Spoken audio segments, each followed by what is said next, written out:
Come let me vibe, Lime vibe. Come let me lime, come let me vibe, Lime vibe. Oh, Lime vibe.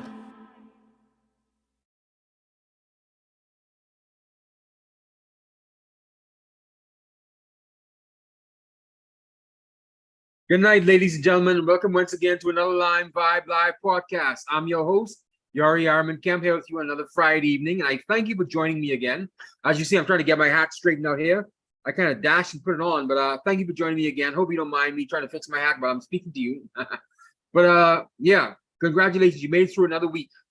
You're happy to be here, and God is with you.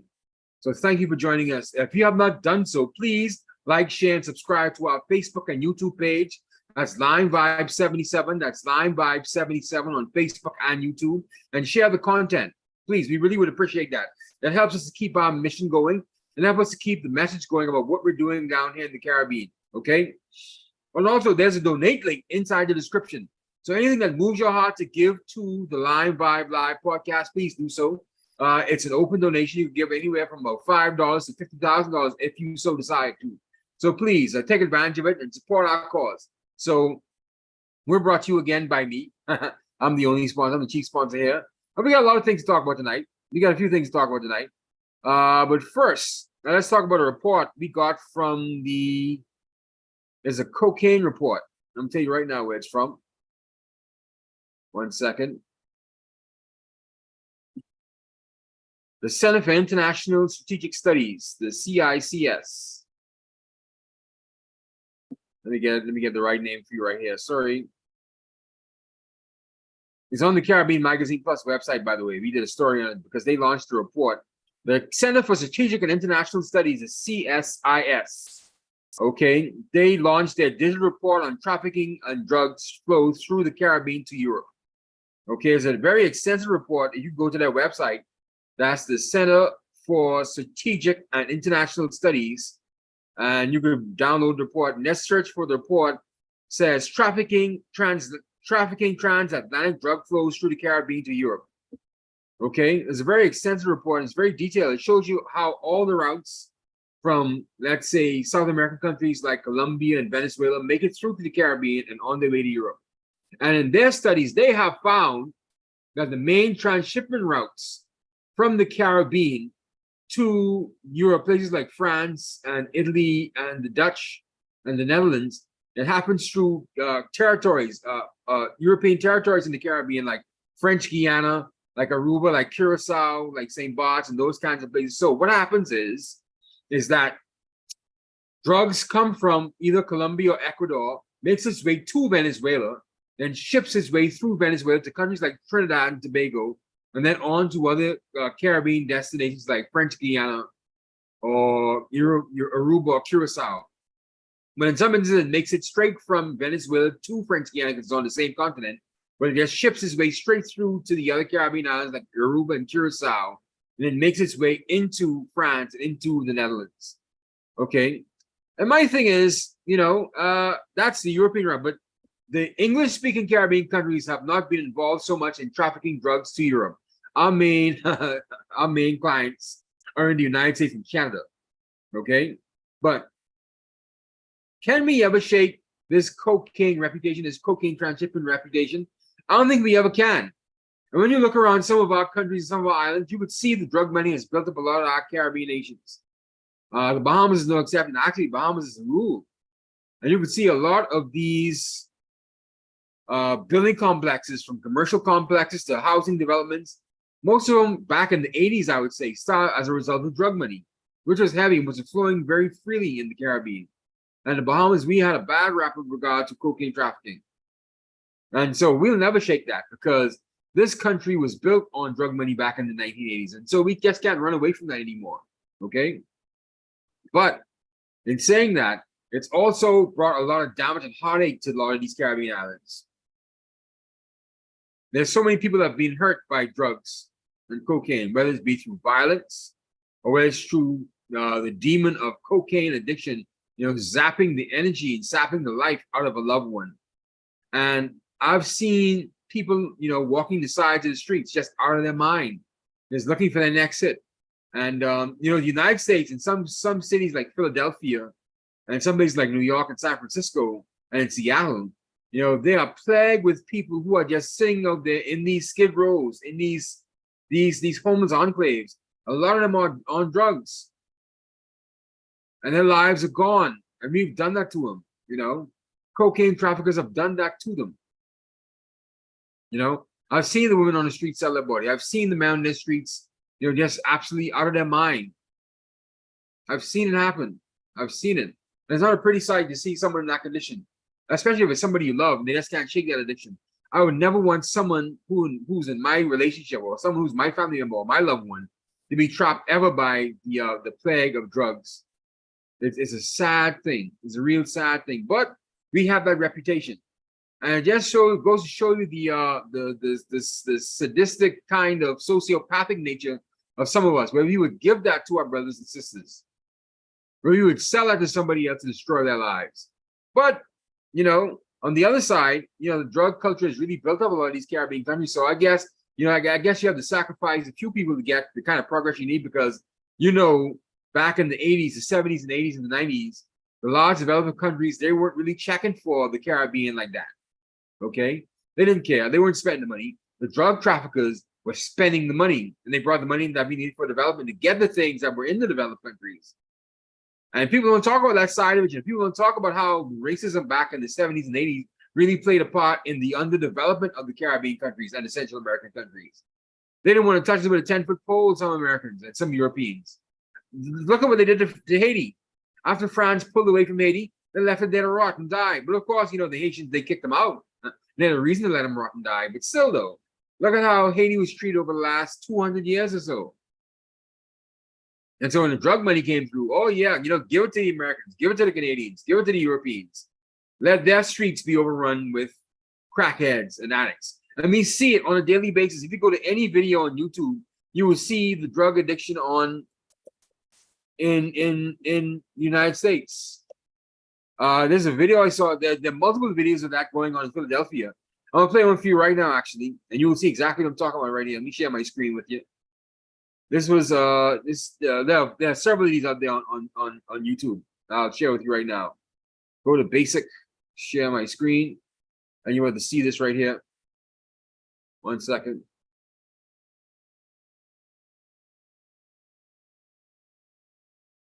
Shot by Kensington Today. This video is by a YouTuber called Kensington Today.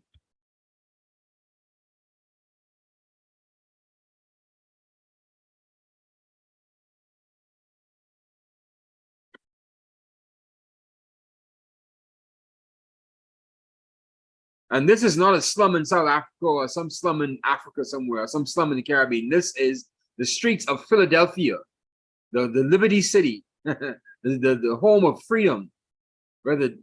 Anyway, this is Philadelphia, United States, Philadelphia, Pennsylvania.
I guess you saw the police just then right in the background, right? Yeah, the police are just there sitting there watching it, right?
Yeah, it gets much worse than that, folks. It gets much worse than that.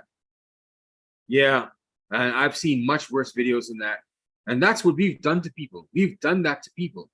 We've played a part in doing that to people in the United States. We've played a part of doing that to people in Europe, where we've given them drugs, We've done it to people in our own countries, actually. So I drive out in the street and I see these people as well. While it's not a pandemic, it looks like how it is in the United States. We have our pockets of people in these what we call them Joneses, these crackheads that just can't get themselves together, and it's sad to see them like that in that state. So, yeah, hopefully, the Center for Strategic and International Studies that continue to do these reports like this, which shows you, exactly how the drugs flows from Colombia and Ecuador to Venezuela to the other Caribbean protectorates of France and the Netherlands. Okay, you're going to see exactly how the drugs flow into Europe. So another storm. Well, speaking about the storm of drugs, let's talk about another storm. Tropical Storm Philippe slowed to a near crawl at about 475 miles east of the Northern Caribbean state islands. Philippe's peaks winds are estimated at 50 miles per hour. Okay, so that's Tropical Storm Philippe. It's right there on the northeastern side of the British Virgin Islands and the U.S. Virgin Islands and Puerto Rico, and it's moving slowly westward. Okay, and what's even scarier with Tropical Storm Philippe, there's another tropical storm, Tropical Storm Rita, that formed yesterday, that Tropical Storm Philippe can actually merge with. So we can have a double storm with Tropical Storm Philippe and Tropical Storm Rita. And it's just moving, continue west. We're continuing to watch this right now. It's moving westward. And we just got to keep our eyes open for it. Hope it doesn't turn into a superstorm that can just wipe out the entire Caribbean. So we just got to keep our eyes open for it, okay? So that's Tropical Storm Philippe and Tropical Storm Rita. There's not much you could say about a hurricane and tropical storms. You just have to wait until they actually start to bear down on you. That's when it really starts, and people really need to start making their decision, really make a move. Otherwise, now we just gotta be cautious and watch. It's all the way out there in the northeastern part of the Caribbean islands, the Leeward Islands, they say. And it's closer to the U.S. Virgin Islands and the British Virgin Islands and Puerto Rico, but it's moving westward, so we just gotta keep our eye on it. Hopefully, it just goes straight up to the north, and right between that pocket between Bermuda and, let's say, the Bahamas, that pocket right there, no islands, that sweeps right through there and doesn't touch anybody. And just slowly dissipates as it goes towards the Carolinas or northern Florida. Okay, that's the best case scenario, and it just loses power, loses steam. Otherwise, now we just gotta keep watching it, man. We just gotta keep watching it. Well, speaking about the seas, I don't know if you guys noticed, but apparently killer whales, orcas, the big black and white whales, killer whales, they used to make their home in the Caribbean. Way back up until the 1700s, they made their homes in the Caribbean, but have slowly left. Now, I saw a sighting. A fishing friend of mine saw a sighting, and he took a video of some orcas out there off the coast of one of our islands in Luthra. I didn't realize that orcas / killer whales, they make it down this far. I always thought they were cold weather animals, but apparently no. They used to have their hunting grounds here in the Caribbean, and it was us human beings, Europeans, that chased them out. We also had seals as well. I didn't realize we had seals. And they were hunted into extinction in the Caribbean, but they had to go further up north. So we killed them all out. And when the seals left, the killer whales left as well with them. So yeah, they've been coming here periodically. I've spoken to a scientist, Miss Diane Claridge from the Bahamas Marine Mammal Association. And she said that, killer whales have been coming here for the past several years. The sightings are kind of sporadic. The sightings are sporadic, and it's rare that you see one, but they still come. And she's even recognized, over her 20 plus years of experience, she's even recognized a few species and a few animals. She's even named a few of them, she said. So she knows some of them by name. So they make a pattern of coming to the Caribbean at a particular point in time, and they're looking for food. And some of them, they feed on fish. But killer whales, they feed on large mammals, large sea mammals. So the reason why they don't come to the Bahamas and the Caribbean is much because there aren't any mammals here anymore. There aren't any large mammals, but she said those are special types that still come in, they feed on fish. So yeah, they feed on fish. Huh. So there you have it. So we have killer whales here. Okay. I was shocked when I saw the video. And actually, if you go to, let me show you where you can go to their Facebook page. Let me show you where you can go to here. Give me 1 second. Let me pull up their web page. They give you the correct name.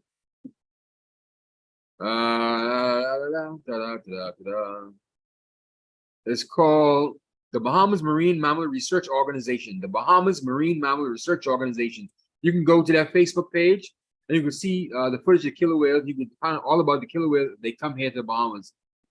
And they also have a website as well, too. The Bahamas Marine Mammal Research Organization, run by the executive director, Diane Claret. She spoke to us with Caribbean Magazine Plus, and she told us exactly how the patterns are with these killer whales that come here to the Caribbean. That's kind of cool, you know. That's very cool and very interesting, man. Because I was chasing this story for a while. I thought it was something special. I thought that was some kind of drastic climate change situation that brought these cold weather animals here to the Caribbean. But no. They're not cold weather animals per se. They've been in the Caribbean all these years. And they had hunting grounds in the Caribbean all these years. And that shocks me. Huh, fancy that. And the reason why I looked at it is I saw a video from a Christian friend of mine. And I saw a guy who I went on an excursion with. And I've also read a story about a Greenland shark making its way to Belize. And that's definitely a cold weather shark, a cold weather animal. Okay? And so it's made its way down to Belize, the Greenland shark. And of course, you know where Greenland is, it's further up north, but there's no way a Greenland shark should be in the Caribbean. But Diane Claret even explained it as a straggler, quote unquote. We do have stragglers just wandering their way down to other parts of the world, away from their natural habitat. Just like how we have some of the jungle cats, the jaguars in the Amazon rainforest. They make it their way all the way up from Central America, all the way up to Mexico, and all the way up even to Texas and Colorado sometimes. So we've seen them happen. We've seen animals migrate to that extent, but never have we seen a Greenland shark migrate all the way down from the northern Atlantic, all the way down to, the Caribbean islands, the Belize, the warm weathers of the Caribbean. They normally don't do that.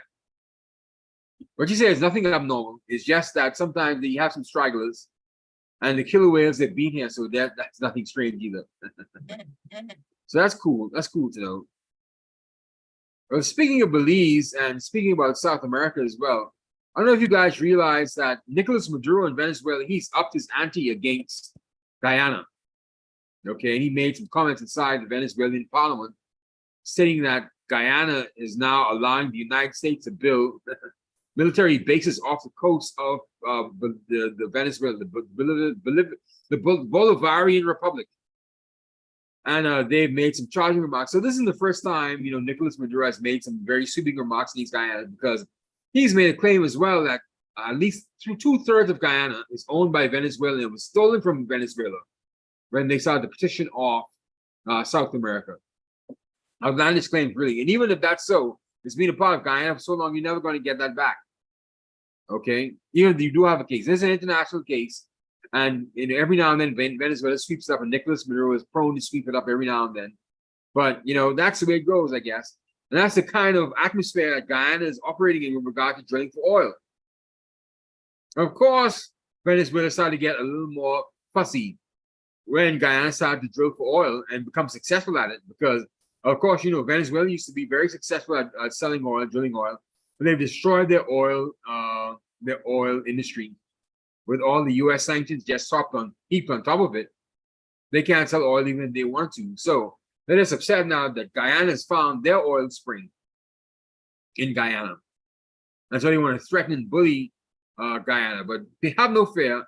The United States won't let it happen. And then on top of that, Brazil has come out and said emphatically and enthusiastically that they support Guyana with regard to their oil production and Guyana as being a sovereign state.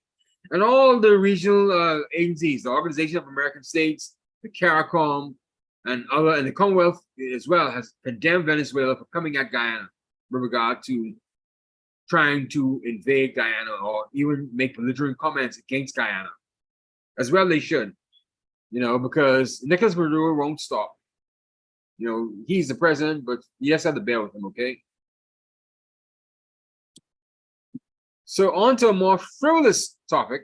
I don't know if you guys been following this Taylor Swift and this Travis Kelce from the Cincinnati, from the Kansas City Chiefs, actually, the tight end for the Kansas City Chiefs, Travis Kelce. And Taylor Swift are an item. They're now dating. I thought the saying was once you go black, you never go back, but that doesn't stand for Travis Kelce. He obviously had 2 black girlfriends prior to Taylor Swift, and he went straight back to Taylor Swift. And he went straight to Taylor Swift, actually. That's kind of an upgrade, too, you know. It's an upgrade because those other girls were just basic models. Even though they're black girls, I understand that. They were just basic models. They weren't the talent and the notoriety of Taylor Swift. And, you know, Kelce deserves something like that, you know. You know, he deserves top tier. You know, he's a Super Bowl champion, man. He deserves top shelf women. And apparently, she's been chasing him. Taylor Swift has been coming to his games. She wants him. And of course, you know, he ditched those other girls. Get out of here, you know. You're not Taylor Swift ready. So let me show you what one of his ex-girlfriends, though, Maya Benberry. She isn't even the immediate past girlfriend. She's the one before his other girlfriend. He had 2 black girlfriends. The other one was Kayla Nicole.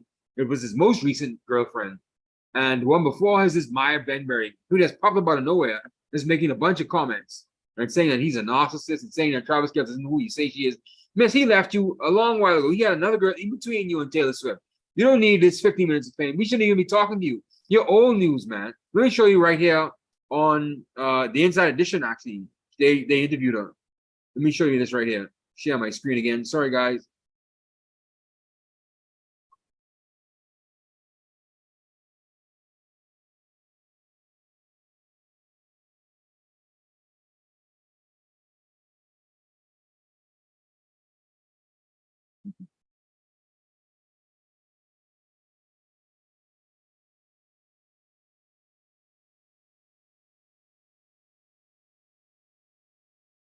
Oh my goodness, you're calling Travis Kelce a narcissist? You're the narcissist. You're the one looking for your 15 minutes of fame.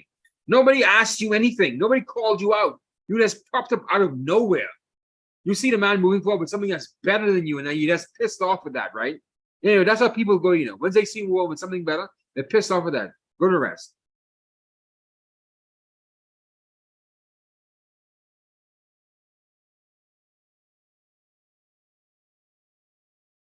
Mm-hmm.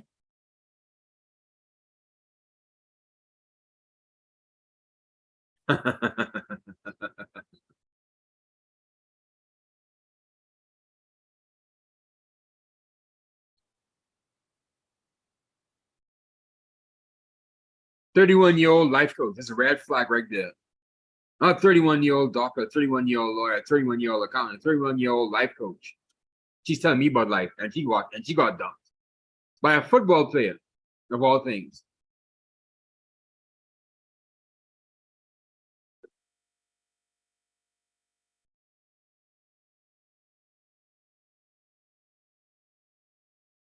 Miss, it has nothing to do with you, Miss Benberry. Miss Benberry, his relationship with Taylor Swift has nothing to do with you. Why are you making this intervention?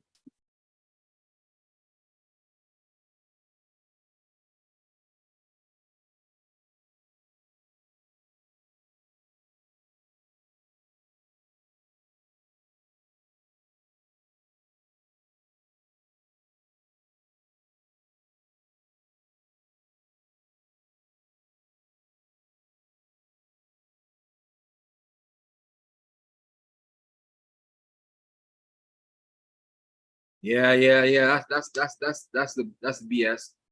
That's the BS right there. You know you hate. You know you hate that the man's moved on. Why do women do this to themselves? This is so embarrassing, man. That his immediate past girlfriend, Kayla Nicole, has nothing to say.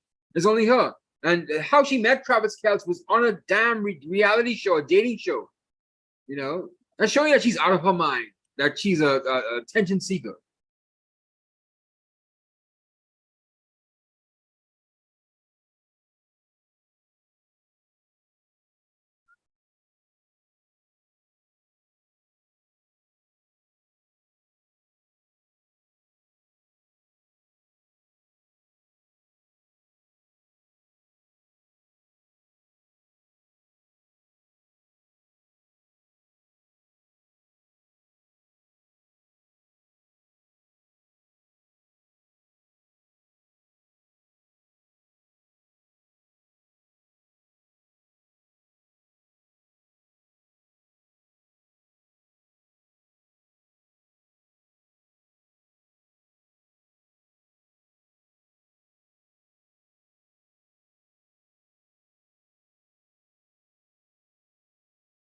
Oh my goodness, poor thing, poor thing. So I let it all play. The best thing to do in these situations. I know you're upset, you're hurt that he's moved on. He doesn't want anything to do with you, right? But you wasn't this upset when he was with the previous girlfriend, Kayla Nicole. You know, because you saw Kayla Nicole as even a downgrade from yourself, but because it's Taylor Swift, is what let's just call it what it is. You know, Taylor Swift is just better in terms of stature, in terms of look and appeal, and you're just pissed off with that.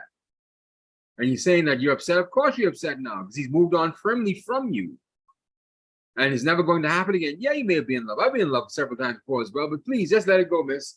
Just making yourself about. Hopefully, you could spin this into another reality show for yourself and make something out of it, you know, and use Travis Kelce. That's the best thing you can do. Otherwise than that, it just looks so gauche that you're doing this, man. It's not necessary at all.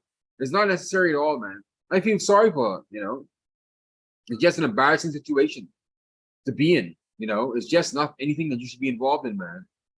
It just goes to all the things we've talked about as well with regard to relationships. The minute you move on and you find somebody brand new, people are upset. People are pissed, man. Anyway, let's leave her alone. So let's make a small recap of what we talked about tonight, man.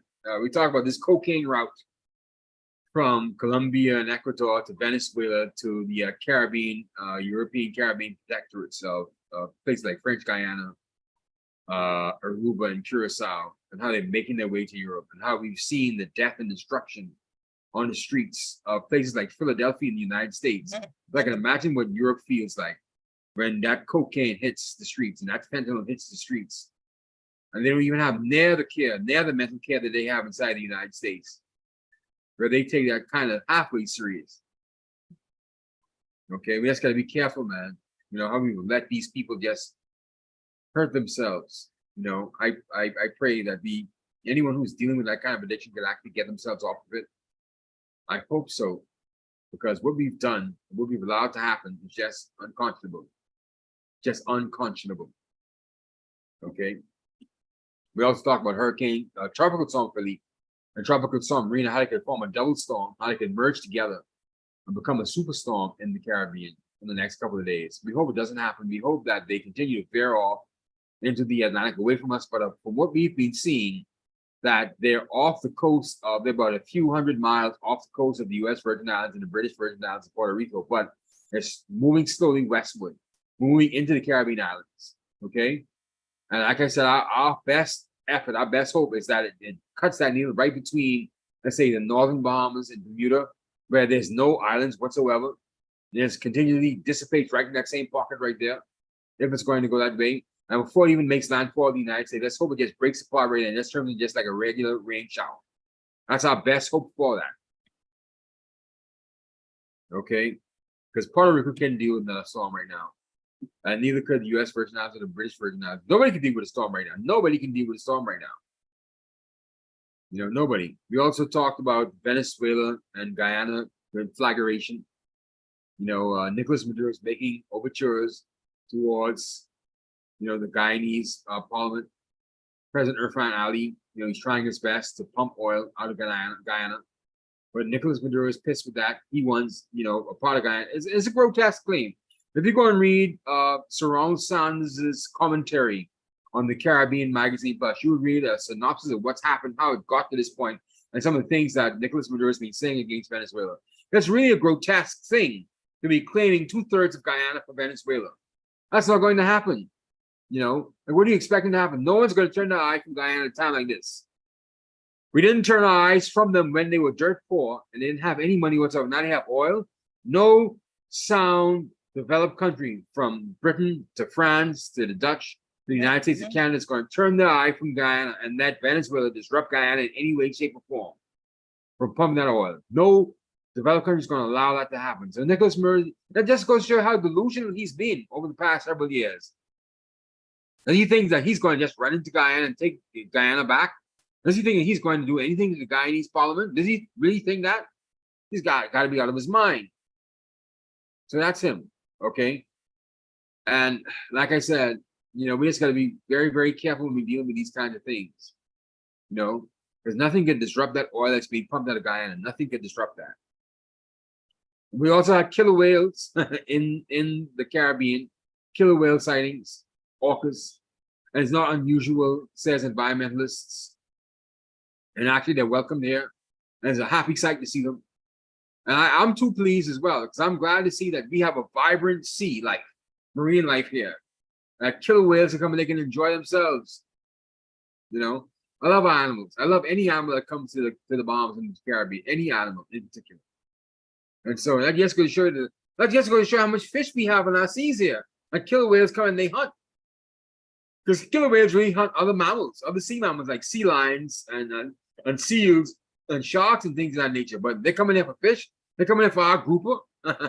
That's amazing that we have so much fish and so much bounty in our seas that they're coming here for that. That's amazing. That's amazing. That's a testament to us. That shows you that the fishing industry in the Bahamas is very, very strong. Even the killer whales coming down all the way from the north to come here to get a part of our fishing industry. That's amazing. And we also talk about Taylor Swift and Travis Kelce. And Travis Kelce's ex-girlfriend is Maya Benberry girl, who's been all over the place, just, crying and whining and mourning, saying that, oh no, she loved Travis Kelce. And she isn't even the immediate past girlfriend. She's been gone. She's been gone. And saying Travis Kelce trying to make out to be like she's some kind of crazy woman. Man, you just gotta let it go, man. Don't get involved in that woman's business, because you're not gonna take if Travis Kelce is the narcissist like how you said he is, you're not gonna take him from Taylor Swift because he sees something else other than Taylor Swift. So you're just making a fool of yourself, really, man. I wouldn't do it. Just leave it alone, man. Just leave him alone. And don't make a fool of yourself. I hope you're parlaying this into a separate career for yourself, because you are, quote unquote, this Maya Benberry is a quote unquote life coach. Rolls eyes. Anything more innocuous than being a life coach. Not insulting anybody who's a life coach, by the way. It's an honorable profession, but he's not some lawyer, some doctor, something like that. She's a regular chick, and she probably made mistakes just like how I have. But you're going to make another mistake by bothering with Travis Kelce and Taylor Swift. And she's saying that Taylor Swift's her fan base, they're coming out and saying that death threats and they're being very nasty, very vituperous against her. I would too, because you're messing with my pops, you're messing with my island. But I'll tell you something, there's no other fan base more rabid than the Beyonce fan base, the Queen Bees, the Beehive. Trust me, if you were going after Jay-Z, trust me, you would have been assassinated by now. So Taylor Swift is pretty tame compared to what I've seen with the Beehive. Some of the things you've heard from the Swifties, they call them the Swifties. You wouldn't want that kind of wrath from the Beehive. I would tell you that, Miss Benberry. You would not want that. So yeah, man, it's kind of a short show tonight. There's nothing much really to go on with tonight. There's a few things we got off our chest we're going to talk about. Otherwise than that, how was your week thus far? I had a great week, man. I had a great week. I carried on my routine. I did what I had to do. Went to work, put on my magazine, and I'm doing the show with you tonight. I have another interview again on Sunday with the former chairman of the Toastmasters Caribbean International. She's going to come and talk to us on Sunday, Miss Melinda Lloyd. And she's going to tell us about all the exciting things that the Toastmasters are doing in the Caribbean. And some of the things, and up to their annual general meeting in November. And so please, you want to definitely stay tuned to that on Sunday as we upload that video, that interview. And she's a very amazing talent, Miss Melinda Lloyd lady. She's a very good negotiator, and she's a very good talker. She can talk to you for hours because she's a Toastmaster. She knows exactly how to formulate her words. She knows exactly how to get a point across. She's interested in building the Caribbean, building leaders, building speakers, people who could speak, people who could articulate themselves, and people who wants to get involved in these things. I met Miss Lloyd. I met her when I was trying to do a speech competition for the Caribbean. Okay, I found out that Toastmasters International, they had access to all the people who would be interested in public speaking. The speech competition didn't work out as well as I thought it would, but I had a chance to meet her, and that's what it's about. We're about building connections in the Caribbean through Caribbean Magazine Plus and through LimeVibe. That's what we want. We're not looking for politics. We're not looking for brownie points. We're just looking to see how much people we can get together, people we can build up and put on a platform that we can bring to you. That's what we want to do. That's all we want to do. Otherwise than that, I want to thank you guys for tuning in to us. And if you have not done so, please like, share, and subscribe to our Facebook and YouTube page. That's LimeVibe77. That's LimeVibe77 on Facebook and YouTube. We really would appreciate it if you guys would like, share, and subscribe. And also, if you have not done so, please donate to the LimeVibe Live podcast. There's a donate link inside the description. Just click on it. It takes you right to a portal. you would give anything from $5 to $50,000. We really would appreciate that if you help us out on the LimeVibe Live Podcast. So there we have it. Our show again for the LimeVibe Live Podcast. I'm your host, Yori Armin Kemp. I'll see you again next week, Friday. Like I said, we cut out the Monday shows as well because we're just getting ourselves too busy right now. So we're going to do the show, the live show once a week. And we're going to put more focus on our structured interviews on the weekends, on Sundays. So like I said, we're going to interview Miss Melinda Lloyd on Sunday. He's the Toastmasters Caribbean president. And so we want to look forward to that. So please stay tuned for that. And I'm going to see you next week, Friday, with another LimeVibe Live Podcast. This is Yori Camp. Peace out. Good night.